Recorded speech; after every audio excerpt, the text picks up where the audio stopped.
ഗാസയിൽ കഴിഞ്ഞ മണിക്കൂറുകൾക്കുള്ളിൽ ഇസ്രയേൽ നടത്തിയ ആക്രമണങ്ങളിൽ 90 പലസ്തീനികൾ കൊല്ലപ്പെട്ടു. മരിച്ചവരിൽ സ്ത്രീകളും കുട്ടികളും ഉൾപ്പെടുന്നതായി ഗാസ ആരോഗ്യ മന്ത്രാലയം അറിയിച്ചു. തെക്കൻ നഗരമായ ഖാൻ യൂനിസിലെ മവാസി അഭയാർത്ഥി കേന്ദ്രത്തിലുണ്ടായ ആക്രമണത്തിൽ 11 പേരാണ് കൊല്ലപ്പെട്ടത്. പ്രദേശം മാനുഷിക മേഖലയായി ഇസ്രയേൽ പ്രഖ്യാപിച്ചിട്ടുള്ളതാണ്.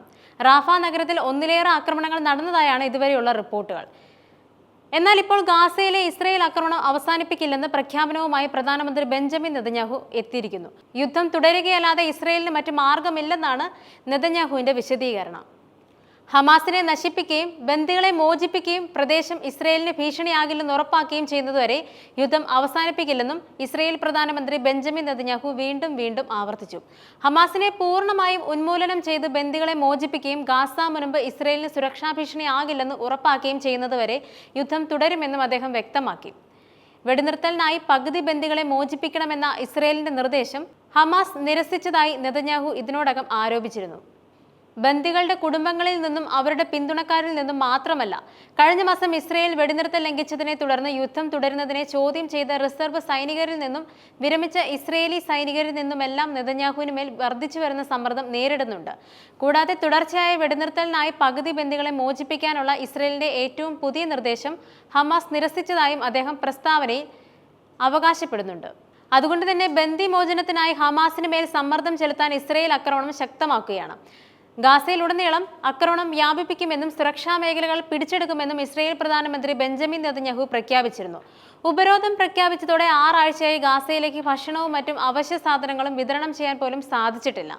ഐക്യരാഷ്ട്രസഭയുടെ കണക്കനുസരിച്ച് ആയിരക്കണക്കിന് കുട്ടികൾ പോഷകാഹാരക്കുറവുള്ളവരാണ്. പക്ഷേ ഭൂരിഭാഗം ആളുകൾക്കും ഒരു നേരത്തെ ഭക്ഷണം മാത്രമാണ് ലഭിക്കുന്നത്. എന്തായാലും ഇത്രയും കടുത്ത രീതിയിലുള്ള നിലപാടുകൾ 48 മണിക്കൂറിനുള്ളിൽ 90-ലധികം പേർ കൊല്ലപ്പെട്ട ആക്രമണങ്ങൾക്ക് ശേഷമാണ്. അതുകൊണ്ടാണ് യുദ്ധത്തിൽ ഇസ്രയേലിന്റെ നിലപാട് വ്യക്തമാക്കിയുള്ള പ്രധാനമന്ത്രിയുടെ പ്രസ്താവന പുറത്തു വന്നത്. മാത്രമല്ല, ഇറാൻ ഒരിക്കലും ആണവായുധം ലഭിക്കുന്നില്ലെന്ന് ഉറപ്പാക്കുന്ന കാര്യവും നെതന്യാഹു ആവർത്തിച്ചിരുന്നു. ബന്ദികളെ മോചിപ്പിക്കാനും നിരായുധരാക്കാനും ഹമാസിനെതിരെ സമ്മർദ്ദം ചെലുത്തുന്നതിനായി സൈന്യം ആക്രമണം വ്യാപിപ്പിക്കുകയാണ്. കൂടാതെ ഗാസയിലുടനീളം ആക്രമണം ശക്തമാക്കുമെന്നും 2 ദശലക്ഷത്തിലധികം ആളുകൾ താമസിക്കുന്ന മുനമ്പിലെ സുരക്ഷാ മേഖലകൾ കൈവശപ്പെടുത്തുമെന്നും നെതന്യാഹു നേരത്തെ പ്രഖ്യാപിച്ചിരുന്നു. അതേസമയം വെടിനിർത്തൽ പുനരാരംഭിക്കാൻ ബന്ദികളുടെ കുടുംബങ്ങളിൽ നിന്നും റിസർവ് സൈനികരിൽ നിന്നും നെതന്യാഹു സമ്മർദ്ദം നേരിടുന്നുണ്ട്. യുദ്ധം അവസാനിപ്പിച്ച് ബന്ദികളെ മോചിപ്പിക്കുന്നതിന് മുൻഗണന നൽകണമെന്നാവശ്യപ്പെട്ട് വ്യോമസേന പൈലറ്റുമാർ നെതന്യാഹുവിന് കത്തെഴുതിയിരുന്നു. 980 പൈലറ്റുമാർ ഒപ്പുവെച്ച് തുറന്ന കത്തിലാണ് ഇക്കാര്യം ആവശ്യപ്പെട്ടത്. ഹമാസ് തടവിലാക്കിയ ശേഷിക്കുന്ന 59 ബന്ദികളുടെ മോചനം ഉറപ്പാക്കാൻ സർക്കാരിനോട് ആവശ്യപ്പെട്ടുള്ള പ്രതിഷേധ പ്രകടനങ്ങൾ ടെൽ അവീവിൽ പതിവായി നടക്കുന്നുമുണ്ട്. കഴിഞ്ഞ ആഴ്ചയായി ഗാസയിൽ ഉപരോധം തുടരുകയാണ്. ഭക്ഷണവും മറ്റ് അവശ്യ സാധനങ്ങളും എത്തിക്കാൻ സഹായ സംഘങ്ങൾക്ക് കഴിയുന്നില്ല. അന്താരാഷ്ട്ര നിയമപ്രകാരം മാനുഷിക സഹായം അനുവദിക്കാൻ ഇസ്രയേലിന് ബാധ്യതയുണ്ടെന്നും UN പ്രതിനിധി പറഞ്ഞു. ഗാസയിലെ 5 വയസ്സിന് താഴെയുള്ള 60,000-ലധികം കുട്ടികൾ പോഷകാഹാരക്കുറവ് അനുഭവിക്കുന്നുണ്ടെന്നാണ് ഐക്യരാഷ്ട്ര സംഘടനയുടെ കണക്ക്. ഭൂരിഭാഗം ആളുകൾക്കും കഷ്ടിച്ച് ഒരു നേരത്തെ ആഹാരം മാത്രമാണ് ലഭിക്കുന്നത്.